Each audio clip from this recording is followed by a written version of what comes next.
बिबळ्यांना किंवा वाघांना easy food मिळू नये म्हणून ज्या गोष्टी करायच्या त्या सगळ्या गोष्टी करायच्या हे लोकांना सांगणं हे सगळ्यात आहे.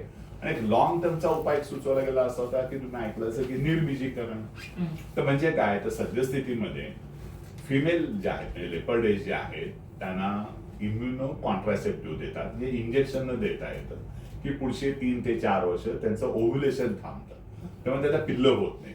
तर हा पण एक लॉंग टर्म उपाय आहे. पण ह्याला कसं आहे की आता महाराष्ट्रामध्ये पहिल्यांदा 5 बिबळ्यांना हे करणार आहे. तर बिबळ्यांना पहिल्यांदा पकडायला लागेल, त्यांना डाळ करायला लागेल. आता इंजेक्शन द्यायचं म्हणजे त्यांना पहिल्यांदा पकडूनही इंजेक्शन द्यायला लागेल, कारण त्यांच्या गळ्यात आपल्याला रेडिओ कॉलर घालायची आहे.